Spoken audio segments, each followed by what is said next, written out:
Welcome to Your Partner in Success Radio, a program that values the potential of knowledge, collaboration, and growth.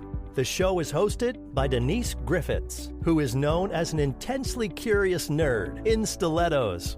Each Wednesday, she is joined by co-host Ben Gay III, a renowned figure in the sales world. Ben is recognized for introducing The Closers, one of the most popular and powerful sales training materials ever produced. Having been mentored by Dr. Napoleon Hill himself, Ben has gained a wealth of knowledge in sales and life. Welcome, everybody, to another episode of the Closers Inner Circle podcast, hosted by Your Partner in Success Radio. I am your host, Denise Griffitts, and together with my co-host, Ben Gay III, we are diving into the world of sales mastery with the gem from The Closers Part 2. Now, if you don't already know this, these books, Part 1 and Part 2, are widely known as the Sales Bibles, and we're talking about boosting sales performance, mastering reading and writing for effective communication. So today we delve back into the art of communication in sales, and we're inspired from last week's show. We were working from The Closers Part 2, page 137. And this session, Part 2, as I mentioned, is from the chapter titled Watch Your Mouth. I love that. I'm a Southerner. Watch your mouth. Watch your mouth. And we mean it too. But it's dedicated to the importance of communication. Now, reading and writing are crucial. Let me say that in capital letters. Crucial for effective sales communication. Reading sharpens the ability to understand the customer needs and the market dynamics, while writing is key to articulating proposals, crafting persuasive emails, and documenting interactions. For sales professionals, excellent writing skills actually do translate to clear, convincing communications that resonates with clients and stands out in a digital-first world. So improving these skills involves engaging with industry-related content, practicing concise and compelling writing, and seeking constructive feedback. Mastering in reading and writing not only enhances client engagement, but you'll find that it also significantly boosts sales performance by ensuring that messages are both heard, persuasive, and better yet, understood. Ben, welcome. It's Wednesday. Chatting with you is always my favorite part of the week. Chatting with me is always my favorite part of the week because I talk to myself. I do that too. I talk to the cupboards. I talk to the steering wheel. I talk to the cats. But you know, when you're brilliant conversationalists as we are, you got to let it out. Yeah, it's got to go somewhere. And the innocent bystanders are happy when we talk to ourselves because it takes that much pressure and time off of them. I've been told. Gigi. It's Gigi picking on you. Yeah, we go into a restaurant. I think I've told you this, but we go into a restaurant. Gigi says, here's a goal. Let's leave here without knowing everyone in the restaurant. And I go, why would we be eating here then? I don't understand that. Yeah, these are people. They're my people.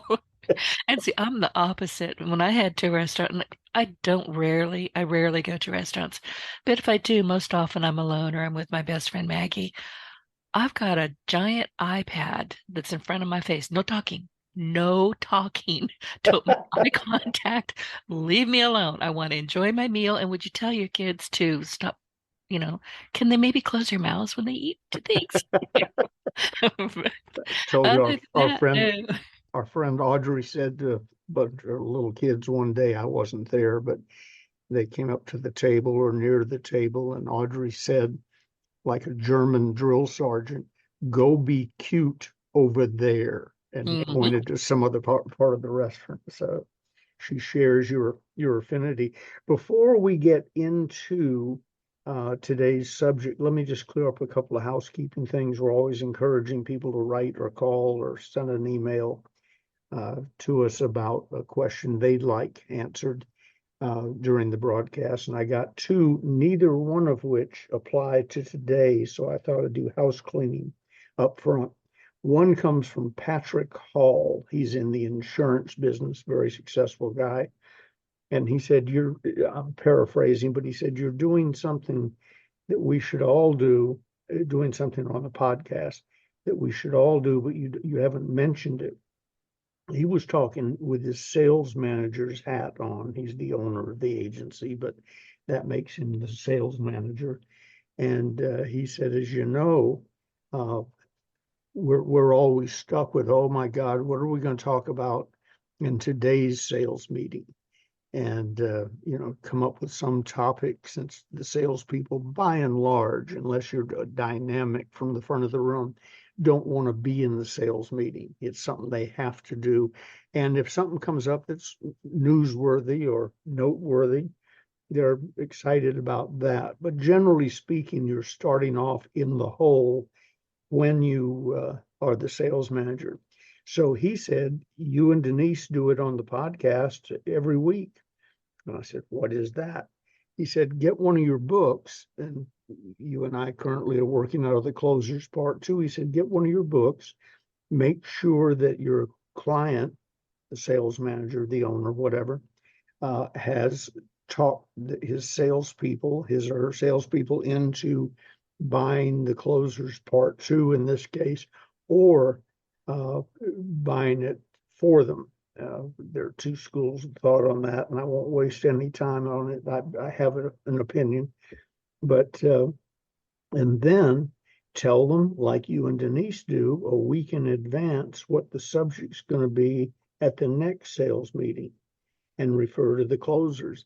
I haven't ever told, if you count the little subsections and so on, I've never really counted how many sales meetings that would give you. If you're looking at the table of contents, it's a bunch, probably 2 or 3 years worth of sales meetings, not counting if a subject really takes off and you want to run with it 2 weeks in a row or 3 weeks in a row.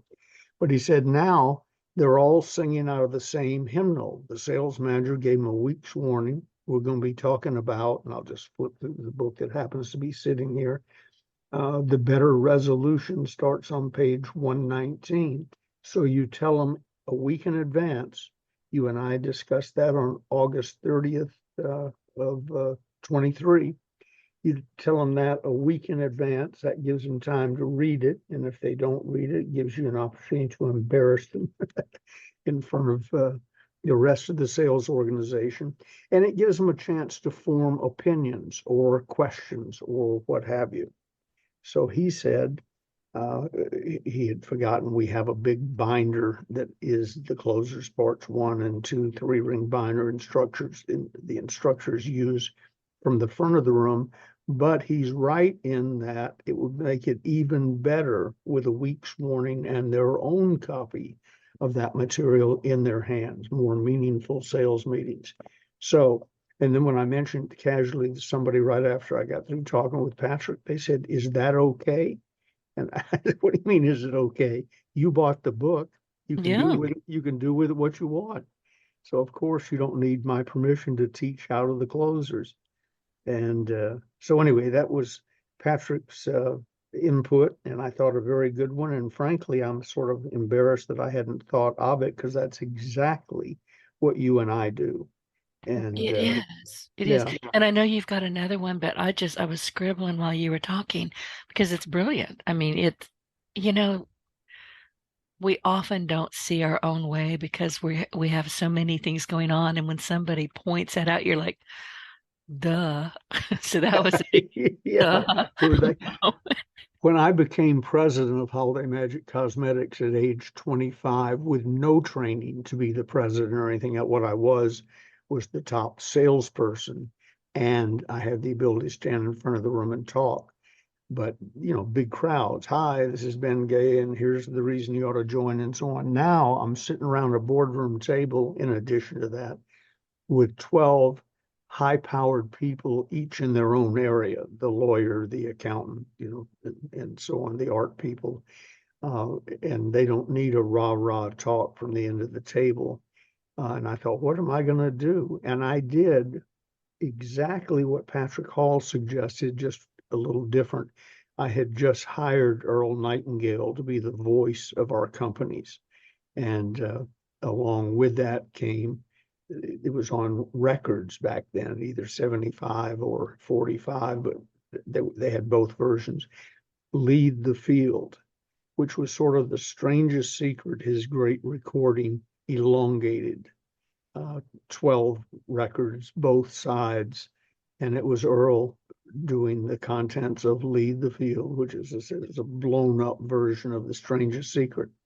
So before every, I think it was Monday morning meeting, I put a record player on the conference table. For your listeners who are a little younger than I am, a record player played these round vinyl disc with an arm with a needle in it that came over. But I put the record player on the table, and frankly, it was good material. Obviously, Earl Nightingale was a major factor in turning my life around, but mainly it filled up. I don't know what one of the records runs. It's been so long since I've had to do that, but probably filled up 15 or 20 minutes of time that I didn't have to fill in with something, and stimulated conversations. So this Monday morning meeting with the staff, the executive staff that I had inherited and didn't know what to do with, was made possible by everybody listening and or reading to the same thing and discussing it. So they never knew, at least not from that aspect, they never knew that I wasn't qualified to be there. I was the least qualified person in the room, but I owned the record player. And when somebody's using Patrick's suggestion, teach now the closers part 2, one subject a week, you don't have to know it. You have to do what most teachers do. They stay a page or a chapter ahead of where the students are in a given class, history, English, or whatever. They didn't memorize all that stuff. They knew on Monday what they were going to teach on Tuesday. So just a random observation and suggestion from Patrick Hall.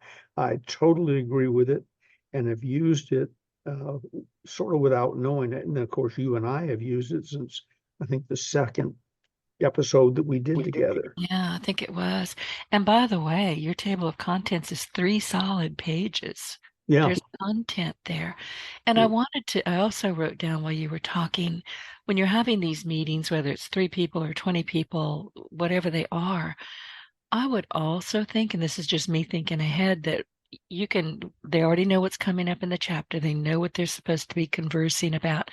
It seems to me it would be a great idea to put 1 or 2 of them in front of the group and either role play or have them read it out loud and then take questions. Excellent. And most of the chapters are short enough where reading out loud is quite possible. As you and I discussed, I was raised on the Reader's Digest, and I wrote the closers part 2 in that format. Easy to understand, short segments.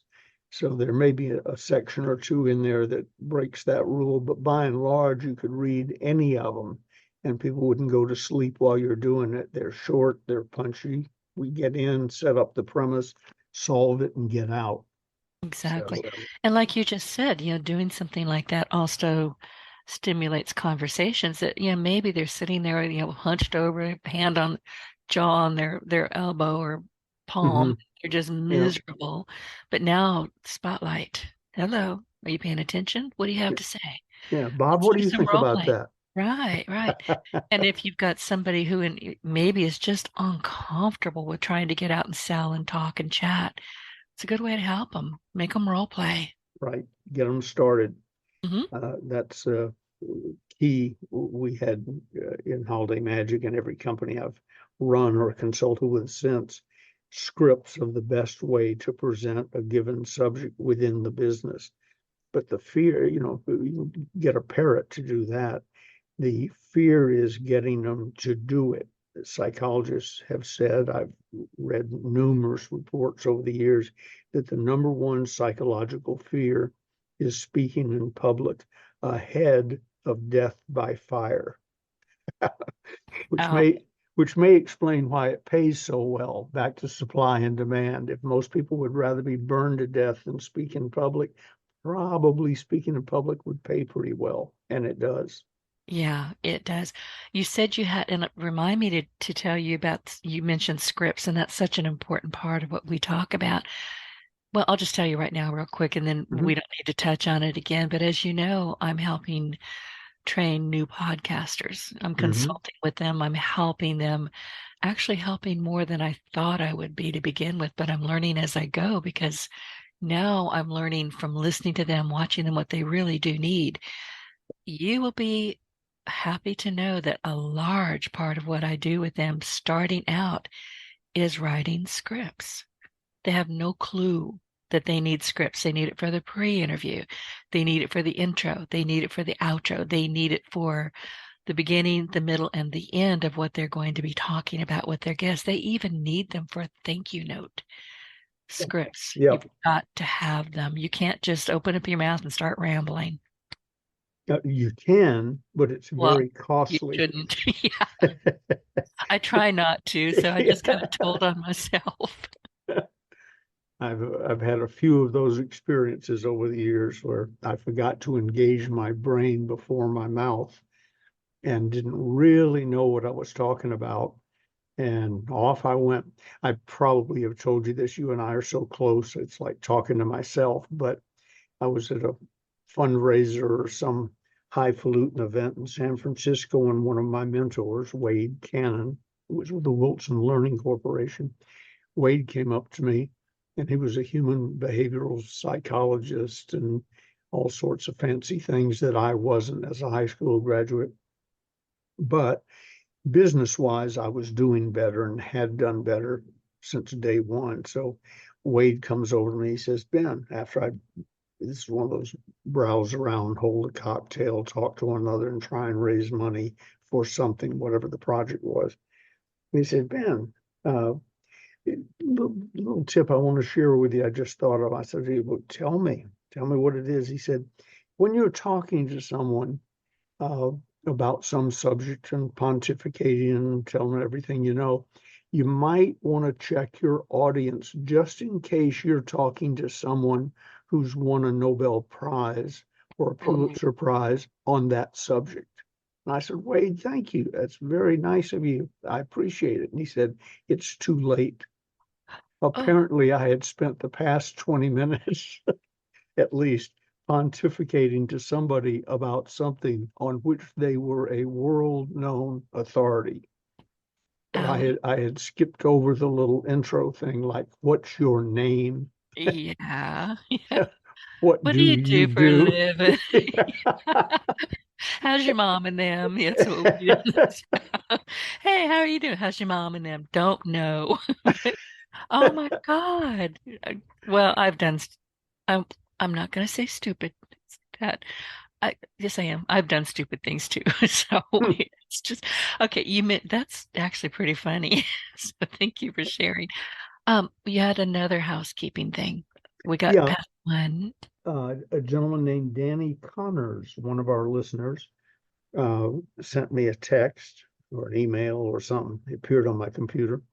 And he says, I know you're into the benefits of giving, which I thought was an interesting way to phrase it because there are many benefits of giving, where most of us think about the benefits of getting.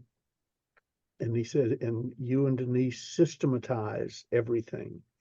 Do you have that systematized? Well, no one has ever asked me that question before, and the answer is yes, we do. Um, People, they want to know, how do I get in? I don't have a whole lot to give, but you know, maybe their CPA called them at the end of the last tax year and said, if you want to give away $10,000, you got it to give, and there'd be advantages to doing it, and so on. And he said, you get that type of call, and he said, I wouldn't know what to do. So, not scripted, just off the top of my head, here's what I did when I wanted to systematize giving instead of just waiting for some person on the street to ask for $5 or something. By the way, inflation has gone up. Gigi, uh, when I were in the store and we got separated, and some guy came up to her and held up a gallon of ice cream. He said, "Would you pay for this for me?" And she said, "Yeah, but do you need food? And he said, yes. So she got him a sandwich made at the deli, plus the gallon of ice cream, plus Oh, something to drink, and $5 or something.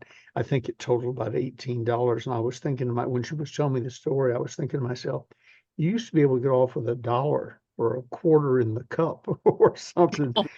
Now they come up to you cold and want you to spend $70 or $20 on right. ice cream, deli sandwiches, and something to drink. But rather than wait for something like that to happen, those of you listening who have an interest in this, you probably have several local charities that are worthy, and you get to see where the money's going and you sort of know what they're up to. One of my favorites in our town is the Boys and Girls Club. It was started, not the Boys and Girls in general, but in Placerville, California, by a good friend of mine who's donated a lot of money to it and helped build the building they're in and so on. I know where the money goes. I know who's running it, and I'm a big fan of what they do. In fact, one of our sons went to the Boys and Girls Club. I'm not sure why. I think he had friends there, but that's what he did after school every day for a couple of years. And it was marvelous, great socializing experience. So maybe you have something like that that you really know about and want to do it. If you want to broaden it out and have a little more impact and know where the money's going, I would start and did when I began to formalize this. I started with things like tunnel to towers. You see them on Love television all the them. time. Yeah, They're them and warriors. Yeah. Wounded Warriors. Wounded Warriors. Yeah, Those we are the do two that. that I support every year. There you go. And the $11 a month, I've often thought to myself, it probably costs them $11 a month to collect your $11 a month. That's not really how you support an organization like that, but it's a great starting point. It's the camel putting his nose under the tent, as I used to say to a friend of mine when I was helping him to build a church. And he was a very strict Bible believer. And some people will be appalled that I said it that way, but by that I mean there's some things in the Bible I'm confident were put there as an example, word pictures, etc. He believed that they were all absolutely true as written, no questions asked, and the earth only started 5,000 years ago. So I keep Oh, telling him I want to take him to a dinosaur museum and just look around and see what he thinks. But what I told him was, I said, save the crazy stuff until I get him in the tent.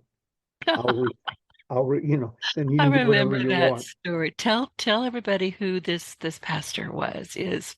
Barry Minkow, who was Yeah. famous for other things. I met him when he was running his prison ministry because he was in prison, but it didn't slow him down. He was a Jewish converted Christian, was Jewish, um, and had been there for the Z Best carpet cleaning scandal. Nice guy, good Christian, building a church, but he had a tendency to be all in on anything. Mhm. He didn't question things. So Jonah was swallowed by the whale, and if you remember your biology, the whale's throat's a little tight for swallowing people, but Yeah. whatever. Yeah, they really are. Yeah. I'm not sure you could stick a hose down their throats. Yeah, it's the reason they eat krill You're right. instead of humans. But anyway, stuff like that. But I said to him, save the crazy stuff till you get them in the tent. And I think of that every time I see Tunnel to Towers or Wounded Warriors or Samaritan's Purse or any of those things, because I think they're $11 a month is great, and that may be all you ever give. But that was really to get you in the tent, get you in the cycle. And then if you want to move up, you can. But here's what I suggest you do if you want to have a giving program. Start local again, Local. and Yeah. then um, pick one or two or three. I think we're at 10 now of the ones you see on television or other places that have a monthly giving program. And $11 a month isn't going to kill you. And if you don't like what they're doing, or they are abusive, or in their follow up, stop giving them the $11 a month. double up and give that 11 to somebody else that you're already giving to. But it gives you an opportunity. And look them up on the internet as to what percentage of their money goes to what you're giving to. In the case of Tunnel to Towers, and this isn't a Tunnel to Towers commercial, but everybody's seen those every few minutes, 95+% of the money everyone gives goes directly to what you wanted to help. Helping veterans, helping the 9/11 survivors and their, people, Gold Star families and so on. 95+% goes to them. That's almost unheard of, because you've got to have an office space and a secretary or two or 8 or, whatever. Or a CEO that just gets paid insane amounts of money. And I think we know who I'm talking about. I won't say who it is, but I don't give anymore. Haven't for years. Okay, there you go. And good point. Stiller, I don't know how, the Tunnel to Towers guy whose brother ran into the towers and was killed. It's an amazing story. Yeah.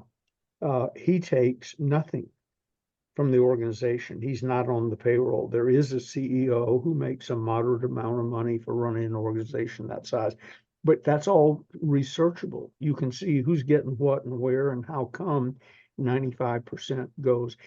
Talking about 95% reminds me of Ronald Reagan. He said, if you want to give $1 to a poor person through the government, give the government 5. So that there'll be 1 left over for the poor person.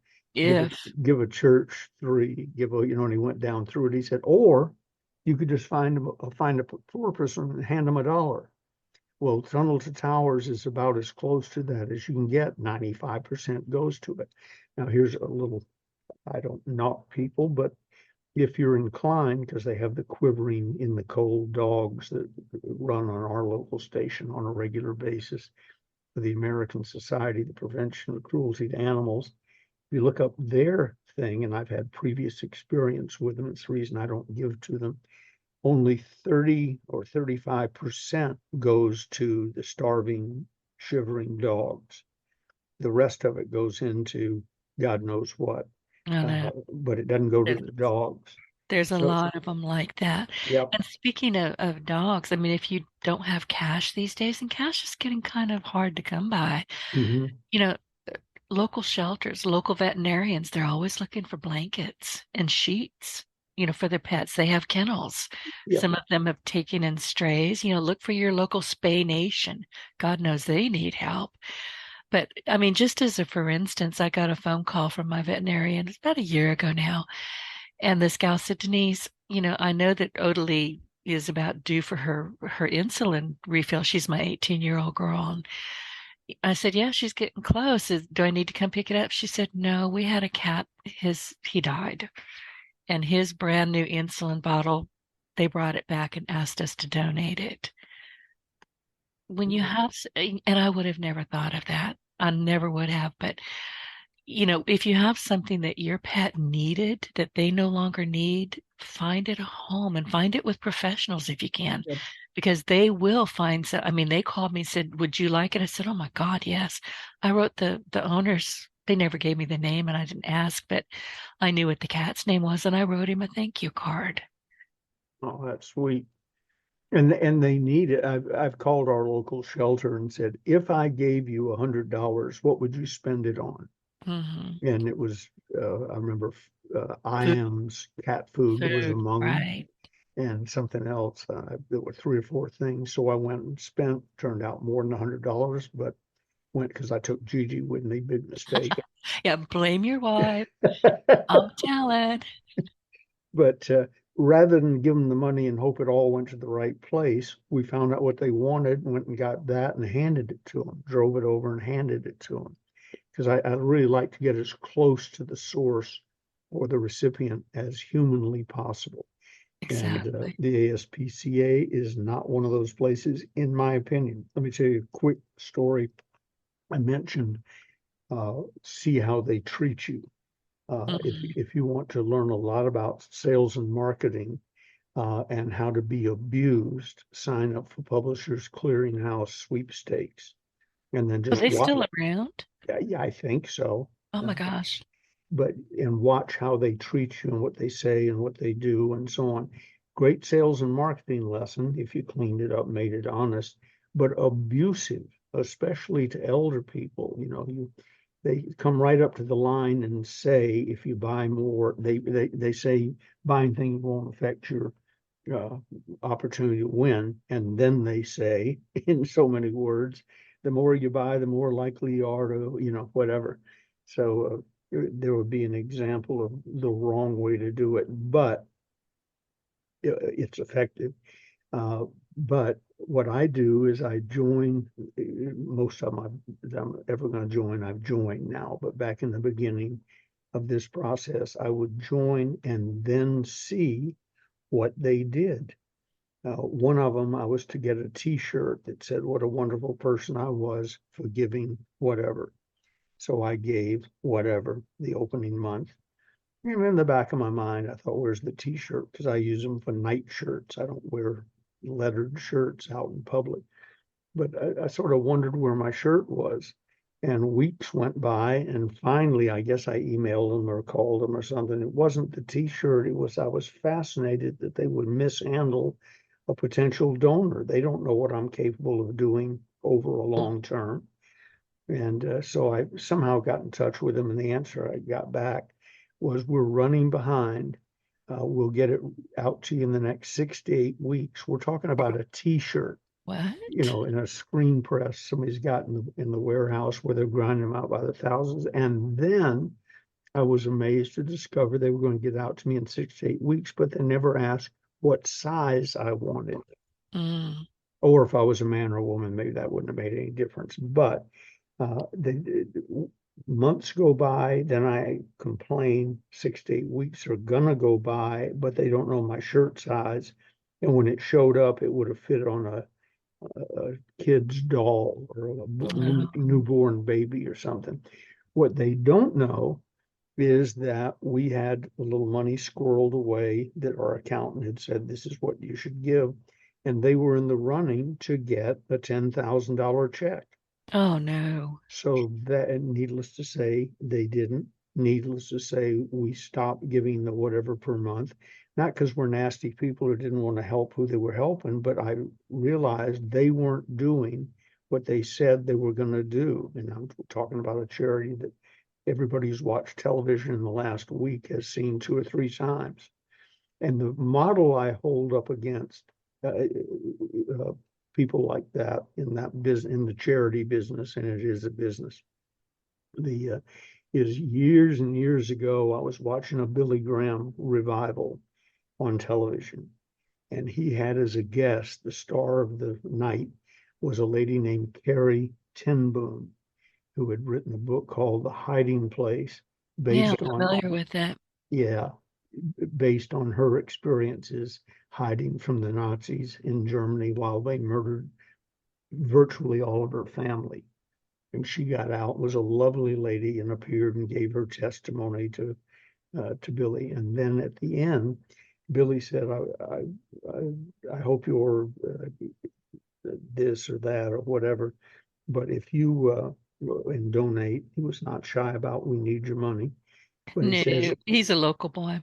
yeah, he We said, all know about him. if you want, a copy of The Hiding Place by Carrie ten Boom, just write to me, Billy Graham, Minneapolis, Minnesota, because that's where his mail operation was. Write to me, Billy Graham, Minneapolis, Minnesota, and I'll send you a copy for free. And I thought, because I'm like you, I read and got Mhm. bookcases full, and I was intending while she was talking to get it. And I thought, I think I'll test Billy. So I put a note in the mail to Billy Graham, Minneapolis, Minnesota, saying, please send me The Hiding Place with my address. About a week or so later, first class mail, no invoice, no nothing, came The Hiding Place. And I thought, whoa. So I sent the Billy Graham organization $1,000. And this is enough years ago where that's 10, 15,000 today for a book, because they treated me right.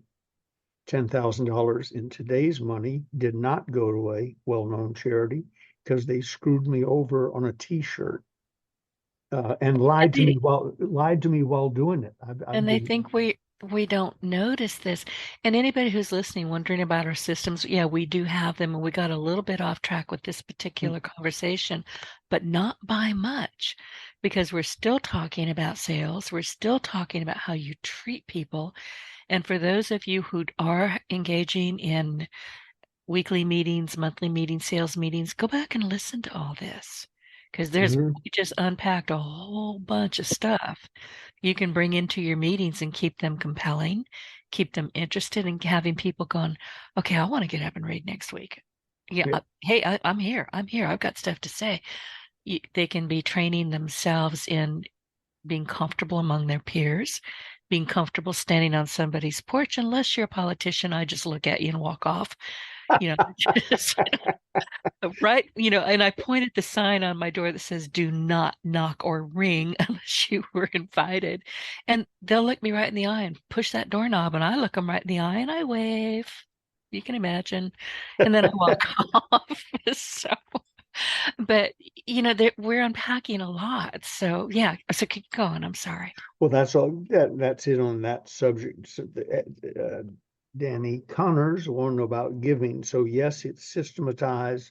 I have a way to do it. I haven't got time to be running a charitable organization. As soon as something bad happens, your family, some grantsman comes to you and wants you to set up a foundation, which means you got to raise more money to get the mahogany desk and get a secretary and go through all that. I've found, like John D. Rockefeller said, don't own anything, control things.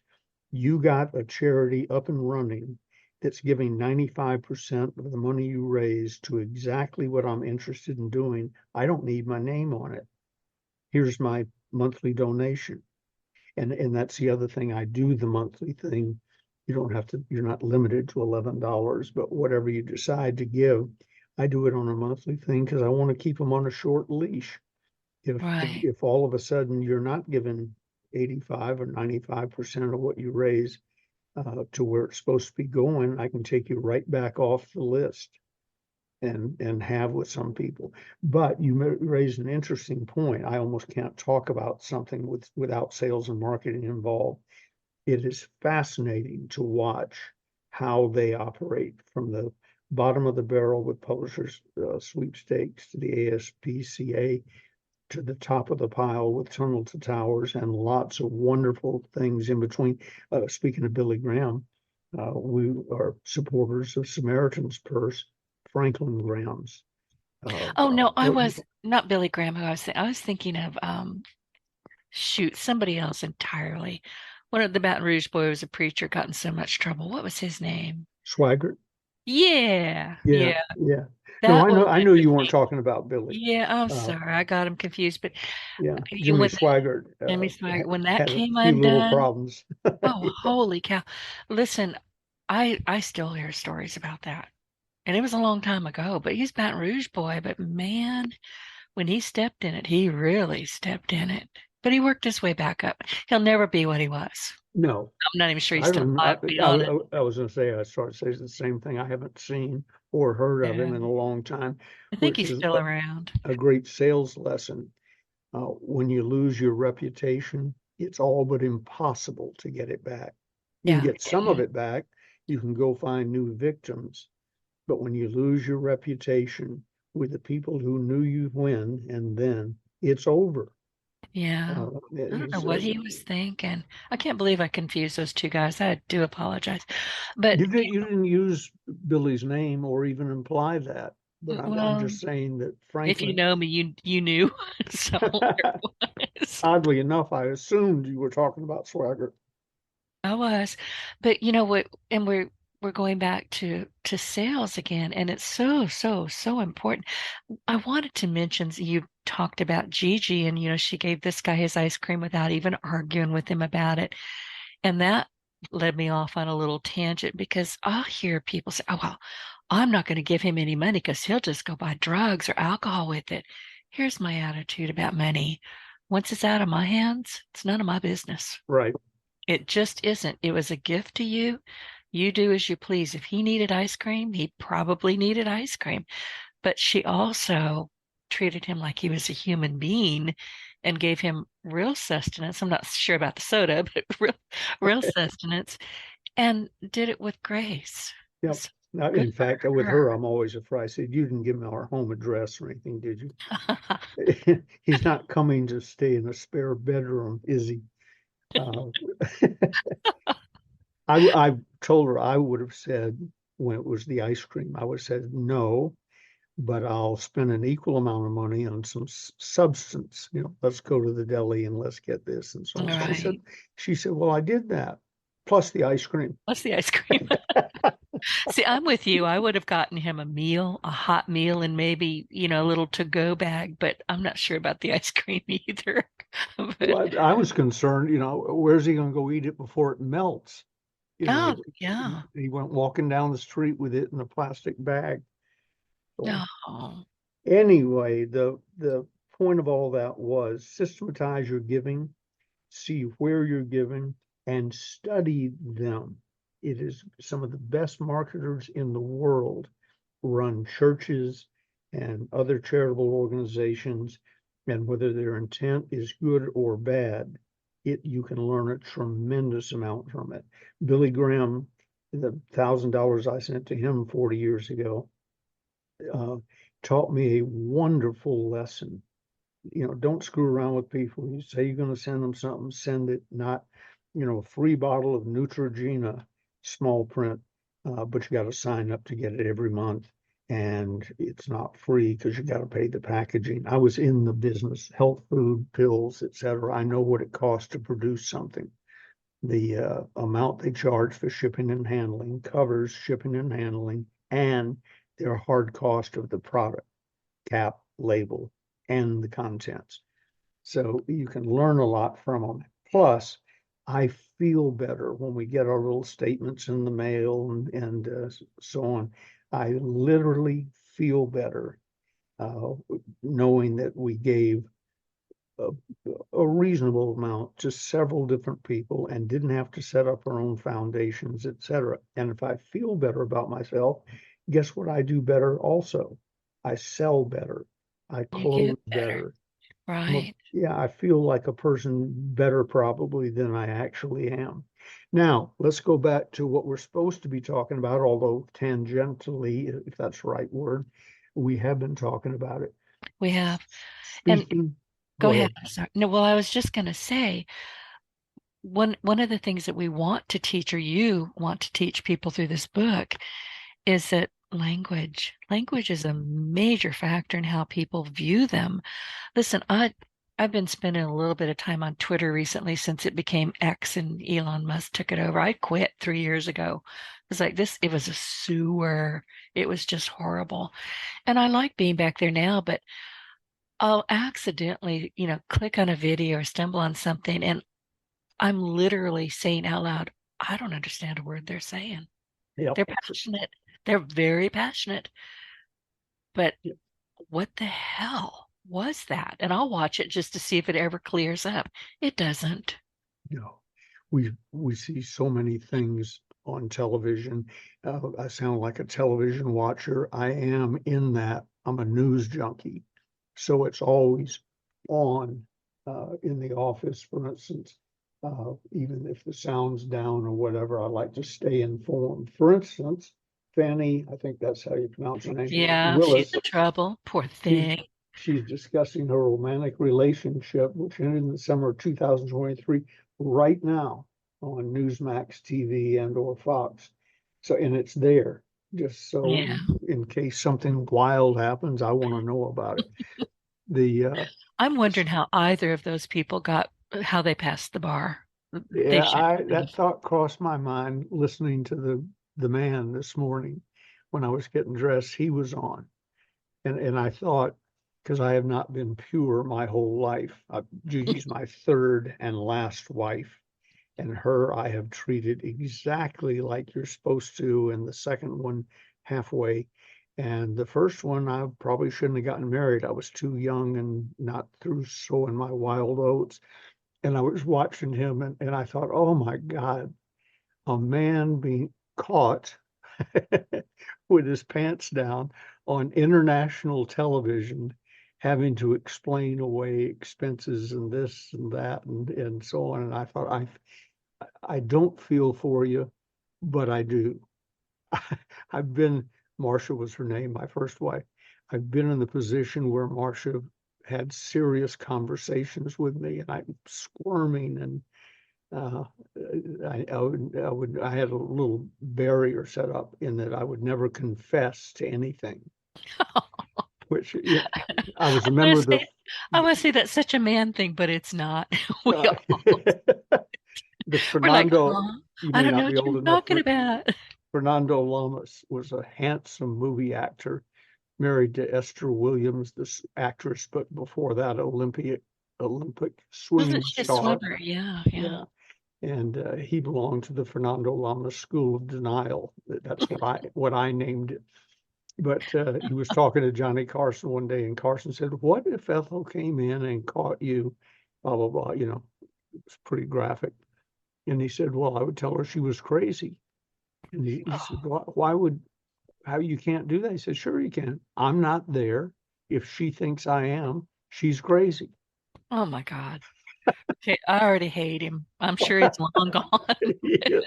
He's long, but that's poor guy. I don't know what his name was. It was on Wade, I think, who was on this Oh no, morning. I thought, oh, I'm I'm not on your side, but no. I feel for you, man to Look, man. Oh my God. Twitter does not feel sorry for him right now. I'm going to Oh, tell you really? that. No. So I'm enjoying that quite a bit. Like, oh, get him, kill, kill. You got him down now. Yeah, don't let Take him him. back up.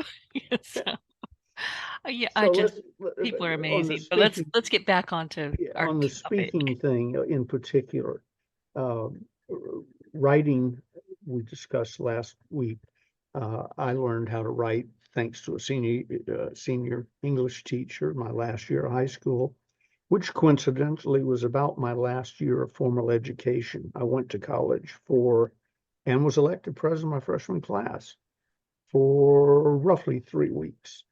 I was not sworn in as president of the freshman class because I dropped out by the time of inauguration rolled around, which made me believe they should always have the inauguration of elected class officers much closer to the election, like the next day would be a good idea. You could have had that little plaque. Yeah, so Oh, yeah, I wonder where it is. They must have made it for somebody or given it to somebody. But the thing I want to get back to was doing stuff. The way to learn how to speak, to write is to learn, read the things we talked about last week, watch the way people shape sentences and so on. I've learned a whole lot about that. I talked about the National Enquirer. I found Ms. Griffin would roll in her grave, but I found that sometimes the most effective writing breaks the rules, the uh, strict rules of writing. Never end a preposition, a sentence with a preposition. Churchill, when he heard that, said, "That's the type of English up with which I will not put."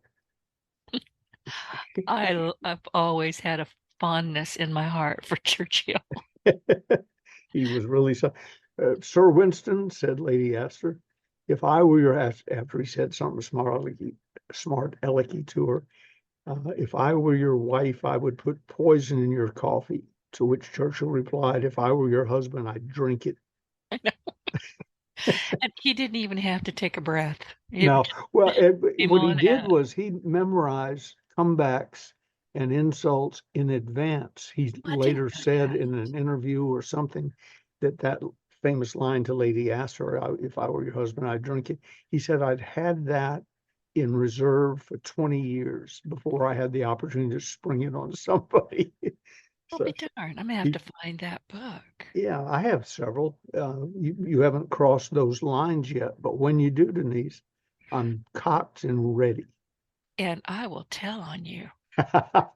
So bring it. Just, So that I dare you. the reading, writing thing we covered pretty well last week. Let's do speaking real quick. The way you learn how to speak is by speaking. I'm always amused by books on, I'll probably write one someday, and I have ghost written some in the past. You know, but it's like writing a book about how to ride a bicycle.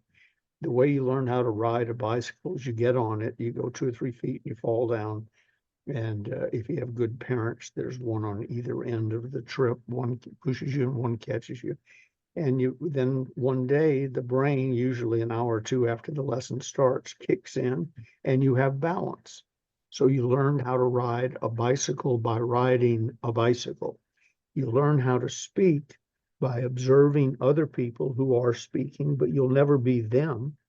In many cases, And thank you don't want God. to be. I Yeah, think so many exactly. people make that mistake. Oh, I want to sound like Seth Godin, or I want to sound like Denise Griffitts, or I want to sound like Ben Gay III. No, you don't. Yeah, no, you don't. It Really won't. It don't. won't fish. It might as well be you. Everybody else is already taken. I Hmm. read somewhere. But speak. Go to Toastmasters. I'm not the world's biggest fan of Toastmasters, but they serve a real purpose. It's a great. It's kindergarten, first grade of speaking. It's non-threatening. You're there with other people who are new to the game, or they wouldn't be there. Many of them aren't there to become speakers or salespeople. They're there to get over shyness or whatever. Join local organizations and look for an opportunity to get up in front of the room. Every organization, service club, etc., has some poor dope who missed a meeting, and while he was gone, they nominated him as chairman of the event. His job is to acquire speakers, and he doesn't know any speakers, or he only knows the one speaker who dominates the local market, and everybody's tired of hearing from him or her. So he's desperately looking for someone to fill that slot next Tuesday and the Tuesday after that, or the Right. once a month person. Find out who the organization is, ask who the program chairman is, call him or her up and say, "Hi, I'm so and so. I represent," and they'll probably in the beginning not hire you because of who you are, but for what you have to offer. I can teach people the ins and outs of buying a car without getting screwed over. I'm a car salesman. And that would be, I just made that up as we were Right. conversing, but that's when I'd go here because there's so much, the image of that industry is so bad. Oh, yeah. And that Yes. having somebody come in and say, take you behind the scenes would be something they'd love to have.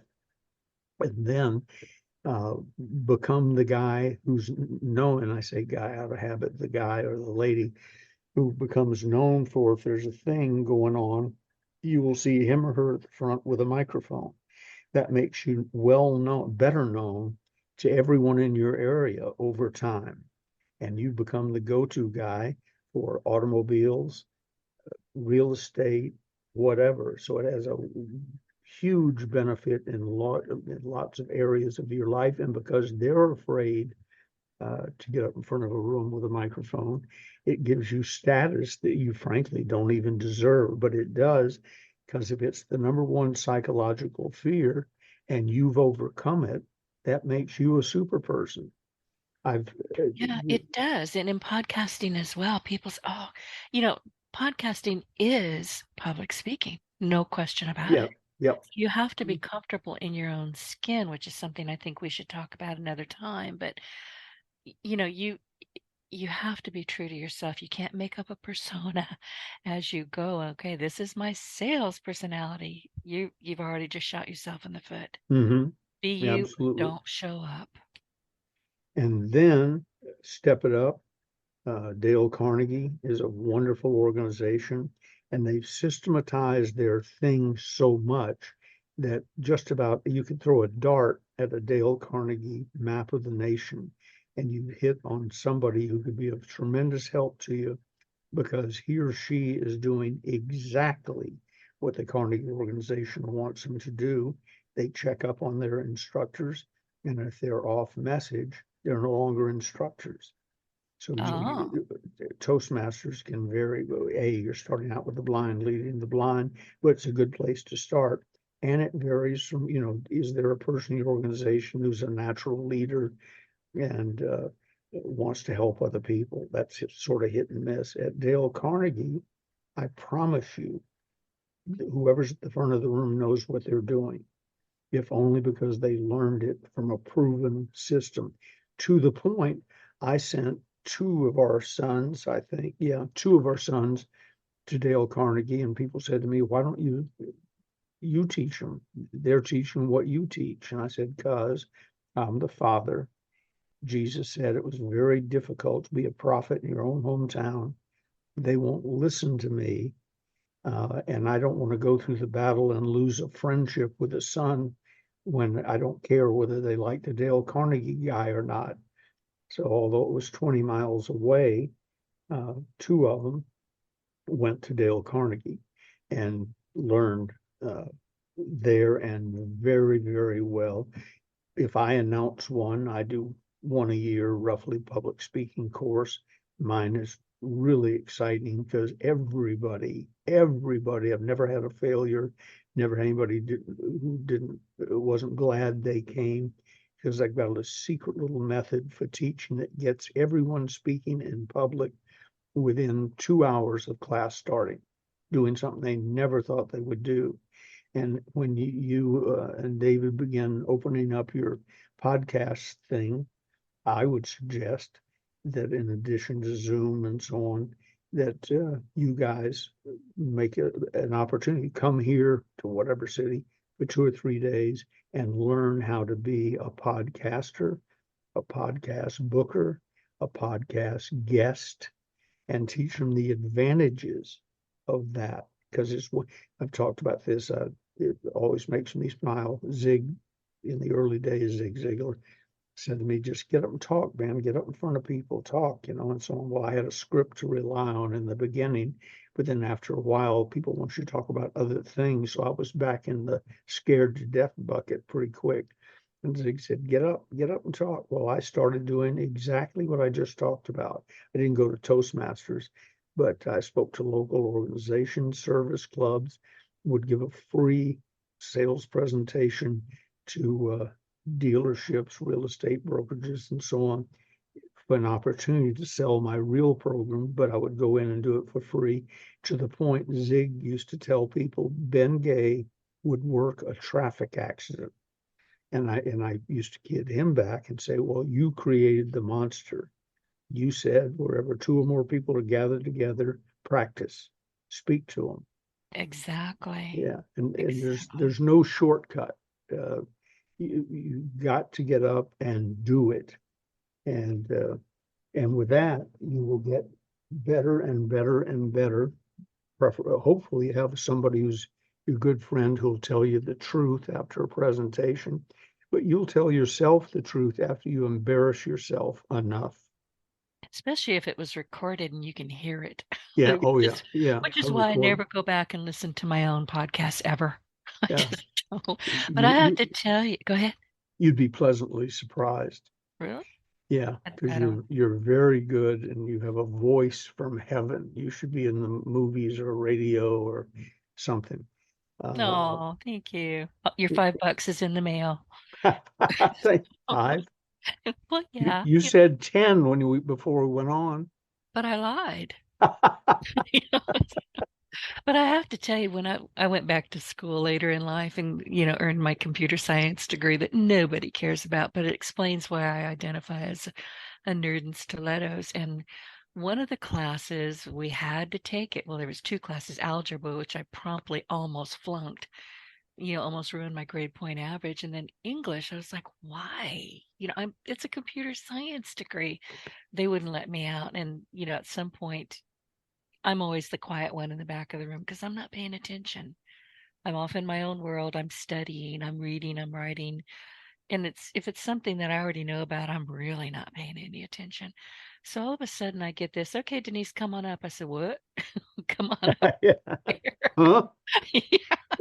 I had to raise my head from my book. I was not happy. And it turns out that they were doing public speaking. So I had to get up in front of this room of my peers. I was the only female in the class, as you can imagine. And they didn't like having a girl in the class. They just didn't. They didn't think that women should be in the computer sciences. It's changed a bit because this is 20 years ago. But back in the day, there was a good bit of bias against it. Sure. And I didn't care. Me being me, I just didn't care. You do what you want to do, just don't trip me. We'll get along just fine. So I got up there and I looked at them and I remembered this from a book or something. It came from nowhere. So just picture them naked. So I did. Yeah. Yeah. And I had a ball. I really did. No pun intended. No pun intended. No, no pun intended. And right when I said that, I went, okay, that was not right. But I just opened my mouth and I said what I wanted to say. It actually made sense. I didn't have a script. I picked a starting point in my head and off I went. And I won whatever that little contest was. And they all looked stunned, like, oh, she can speak. She speaks well. Oh, I don't want to piss her off. So there was that. But and after that, and I remembered that when I said, it's time for me to do a podcast. Well, I've done this before. So off I went. I had done it successfully. I got thrown into the end of the pond, came out of it just fine. And I learned from that. You just triggered a memory that's only 2 or 3 days old. Gigi is doing her annual cleaning. She's in charge of the bookkeeping people. I mean, other people actually do it, but she gets it set up and so on. And she accumulates more paper than we need. So the other day she started on her yearly or every 4 or 5 years cleansing of papers we no longer need. And she's sitting cross-legged in the floor over in her office area, going through stuff, and it's not going very rapidly because Gigi likes to read what she, especially was a personal note to an old school friend. All sorts of things were in there, but the cutest one was, you were talking about you weren't paying attention. She wrote her mom and dad were out of town for some reason. Dear Mom and Dad, I have some free time. I'm in history class. And it's a 2 or 3 page long letter, and she read it to me and she has tears in her eyes. I said, the key part of that letter was in the first sentence, honey. I have some free time. I'm in history class. Do you remember back, was there a person by any chance standing at the front of the room with a book in their hand? And she said, well, yeah, probably so. I said, which may explain why I have to explain to you so many things about history you don't seem to know. She said, but my mom and dad love me. There you go. But I have free time. I'm in history class. See, I had free time in English and algebra, apparently. Yeah. History, I loved. I loved history. The rest of it, me. I loved history and English, and the rest of it was sort of a waste of time for me. And but I could have written Gone with the Wind in algebra, since I wasn't paying any attention to what they were talking about and was perfectly happy to suck up an F. Well, I almost did, and I remember the instructor saying, Denise, you're one of the smartest people in this room. That landed flatly, as you can imagine. And with a bunch of scientific type guys. And he said, I don't understand why you don't get this night. And I got mad. I stood up. I jammed my hands on my hips. I said, because it's a bunch of made up crap. Somebody couldn't get laid. He lived in a cave. He burned candles and he probably drank. They said, don't say it. Don't say it. I said, okay, fine. But it's garbage. And I meant it too. Well, yeah. How do you feel about that? Or as Reagan would say, somebody addressed him when he was running for governor one of the times. You're a no good liar, blah, blah, blah. And when they finished with perfect timing, he said, okay. And picked up his pen, looked down his pad. He said, I'll put you down as doubtful.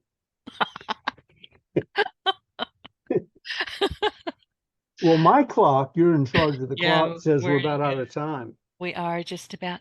Tell people what we want to talk about. I think we covered I think we did a stellar job of talking about sales and how we communicate. So what do you want to talk about next week? Page 93, study Robin Hood. I That's haven't looked at that 93 one in in a the while. closers part 2. Part 2, right. Pharaoh's Secret, not that one. Study Robin. I haven't looked at that one in a while. All right. I've got it written down and we'll be on that next week. And listen, everybody who is listening to us, and we're glad that you're here, do ask us questions. I mean, they may send us off on a tangent, but they'll get answered at some point. But we do want to help you. So just get in touch with me, get in touch with Ben. Honestly, you can't throw a stick on the internet without locating us. And Ben, where can people find the closers? They can find the closers at the best place, special pricing and free shipping. I still sign them and date them. They're brought to me by the other company. Is stores, STORES eBay.com, after com /Ronzoni Books. That's all one word, RONZONEBOOKS. And order by 2 p.m. Pacific time. They'll go out to you that day. And as I said, signed, dated, lifetime, unconditional money back guarantee, and the best pricing that you can find anywhere other than buying a used copy, which I don't do since COVID of anything. I don't even know where you'd find a used copy. Well, listen, everybody, you've got Ben's information. If you want to talk with me about anything, well, within reason, you want to talk about, don't ask me for phone sex. Just don't. I'm telling you, I get mean. But you can call me at 1-888-719-6711. We can do a quick talk about, conversation about web development, whether you need social media marketing or whatever you want to know about podcasting. Again, it's 888 toll free 719-6711. Ben, thank you. You always make my day, and I will see you next week. All right, Denise, have a wonderful day. You too. Tell Gigi hi.